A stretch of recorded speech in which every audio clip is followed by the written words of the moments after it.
¿Qué tal, amigos? El día de hoy vamos a estar en una gran charla en la casa, en el estudio, dentro del trabajo del maestro Osvaldo Sagástegui, gran pintor peruano que llega a arraigarse, a enamorarse de México, a relacionarse enormemente, trabajar como periodista y retomar su obra, retomar sus pinceles para regalarnos toda esta gama de colores, de texturas y de diseños y de imaginativa en el estudio del maestro Osvaldo Sagástegui, aquí en La Semilla del Frijol.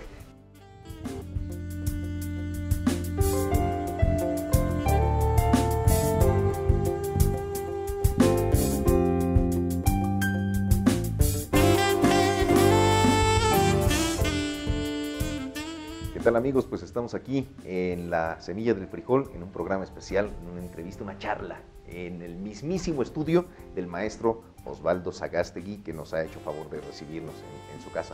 Maestro, muchísimas gracias por permitirnos estar. No, gracias a ustedes, pues es una buena oportunidad para poder hablar de arte. Por supuesto. Cuéntenos un poquitín de sus inicios. El maestro Sagástegui viene originalmente de Perú, ha viajado por todo el mundo, ya ha escogido México de residencia. ¿Cómo llega a México, maestro? Pues yo, la primera vez que llegué a México fue en 1963-64. Fue una exposición en la Galería de Antonio Sousa, que era entonces la más importante que había en el medio artístico de México, en donde se crea la famosa Ruptura, con todos los pintores, Felgueres, García Ponce, Cuevas, en fin. Expongo y me fui a los 2 meses y nunca más pensé que iba a regresar. Para eso ya mi hermano Marino, el otro caricaturista de Excelsior, ya vivía en México, publicando en Excelsior del año 63. Regresé a Italia, donde yo vivía, yo me fui del año 60 al 68, casi en Roma. Y por una historia es muy larga para poder decir las razones por las cuales dejé la pintura, abandoné el arte. Después de toda una trayectoria de mis laureles, los dejé en un rincón y me fui a Nueva York, donde vivía mi familia, mis padres, y de ahí me vine a pasar las fiestas patrias de México en el 68 y a visitar a mi hermano Marino. Llegué como turista por un mes y ya llevo 40 y tantos años aquí en México, y la verdad que maravillosa vida que he hecho en este país en cuanto a descubrir lo que es una sociedad, un país, una historia como la de este país, que es muy parecida, por cierto, a mi país de origen en muchas cosas, y al mismo tiempo porque había un movimiento artístico muy importante. Sin embargo, yo ya había dejado de pintar, y por azares de la vida, después del problema del Tlatelolco del 68, de los estudiantes, en esos días entré a trabajar a Excelsior. Y ya nunca más dejé hasta que me jubilé. De esto hace muchos años ya. Para ese entonces yo había dejado de pintar. Y luego en la charla que vamos a continuar ya te platicaré las razones por qué y cómo regresé a pintar.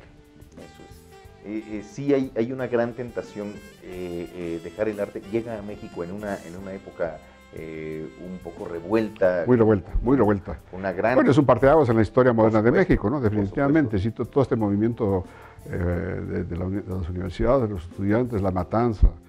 De alguna manera, aunque no fui testigo presencial en ese momento, pero estaba en el periódico cuando vi el fotógrafo de Excelsior cortado aquí el pecho, no sé cómo le hicieron los soldados a un ataque que le hicieron. Sí me impactó, porque yo tenía una idea muy diferente de lo que era México. Mientras viví en Italia, supe mucho de la historia de México en cuanto se refiere a la política, porque la vida folclórica y musical yo sé, pero supe desde niño. Y luego te explico cómo es que me enteré de México desde los 8 años de edad. Pero en fin, al llegar a México me decepciono de la situación social política de México. Era diferente porque allá el Partido Socialista de Europa, particularmente de Italia, y el Partido Comunista, eran los grandes, digamos, difusores de la Revolución Mexicana, con todos sus logros. Por lo tanto, había un prestigio, habían documentales, información maravillosa, y pues todos vivíamos enamorados de esa parte de la historia de un país como romántica inclusive, ¿no? Bueno, por eso te digo que cuando llego a México y me encuentro con esto, pues me di cuenta que había algo que no andaba bien, ¿no? Y por razones del destino, entro a hacer caricaturas al diario Excelsior. Primero hacía deportes y luego me llamaron, justamente en pleno problema, porque Abel Quesada, que es el gran caricaturista de este periodismo mexicano, yo creo que hizo un cartón sobre Tlatelolco, un ratón negro, Exacto, famoso. Memorable, muy memorable. Y se fue de vacaciones. Pidió, en un momento clave, pidió vacaciones. Yo creo, supongo, ya él no tenía planeado eso, pero se fue. Y no había quien reemplazara a un caricaturista importante en Excelsior, que era el periódico más importante, no solo de México, era el periódico más importante de habla española. Porque en esa época estaba Franco y en España no existía un periodismo de alto nivel. Entonces, el periódico de más trascendencia en habla española era Excelsior.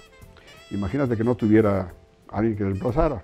Yo ya andaba dibujando por ahí y alguien le dijo a Jorge Schere, pues mire, ahí está el hermano de Marino que también sabe dibujar. Yo siempre he pensado que fue un acto de inconsciencia de parte del periódico, agarrar a un turista y ponerlo en la página editorial de Excelsior. De turista estaba yo. Malas noticias, maestro, así se hacen muchas cosas en México.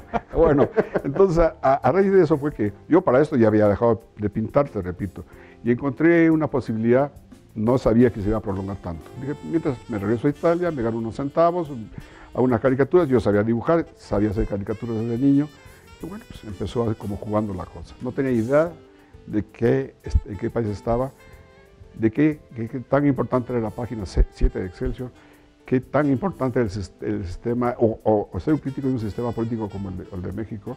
No tenía idea de nada. Yo era un pintor abstracto que había dejado de ser pintor y aparecí como caricaturista ahí. Ese es un hecho, un capítulo extrañísimo en el periodismo de México. Y más extraño para mí que no tenía nada que ver con esto. Aparte ni siquiera era mexicano. Entonces, yo siempre he dicho, fue un acto de inconsciencia de los directores de Excelsior de entonces haber agarrado a un turista y ponerlo ahí, ¿no? Pero empezó una nueva vida. Duró muchos años esta carrera. Y la verdad es que ese lapso me dediqué a aprender lo que era México, me dediqué a aprender lo que era ser mexicano, me dediqué a aprender lo que es ser periodista, me dediqué a aprender lo que, bueno, nunca aprendí y nunca entendí el sistema político de este país, porque yo creo que nadie lo puede entender perfectamente, pero se puede percibir, se puede intuir. Y entonces en ese aspecto entré, intuí, aprendí una profesión que no conocía, y cuando me di cuenta, ya habían pasado 6, 7 años, entonces ya me consideré como caricaturista realmente profesional. Y pasaron 20 años hasta que tomé conciencia que había dejado la pintura. Después lo retomé, la pintura. Entonces las dos carreras paralelas, ¿no? Pero muy difícil llevar las dos al mismo tiempo. Pero para esto, contestando a tu pregunta, esa es la razón por la cual me fui quedando.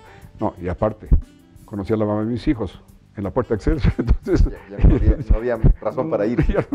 Entonces muchas razones importantes de mi vida por las cuales me fui quedando. Se deja enamorar por México, se deja enamorar por su gente, por sus costumbres, su folclore. Sí, bueno, yo desde niño, a los 8 años, en mi pueblo, en un pueblo de los Andes, empecé a trabajar vendiendo dulces en la parte alta, en lo que le llaman la Gallola aquí en México, en un pueblo del Perú, en los Andes. Y como consecuencia, pues, veía las películas. Terminaba de vender mis dulces y me sentaba a ver las películas y comencé a ver cine para adultos. Obviamente, cada día cambiaba una película, pero la mayoría de las películas que se pasaban eran de origen mexicano y argentino, había mucho cine argentino. Y empecé a conocer todo lo que es el folclore y el cine, aquello que se llama ahora la época de oro del cine mexicano, pues todo eso lo vi. Me aprendí de memoria los nombres de los actores, las películas, los temas, la música. Soy un gran conocedor de música mexicana folclórica. Lo puedo creer, maestro. Vamos a ir a un pequeño corte. Ahorita esta fue la parte periodística, un poco tocar, acariciar esta parte periodística del maestro Sagástegui. Vamos a regresar en el siguiente bloque con la parte artística.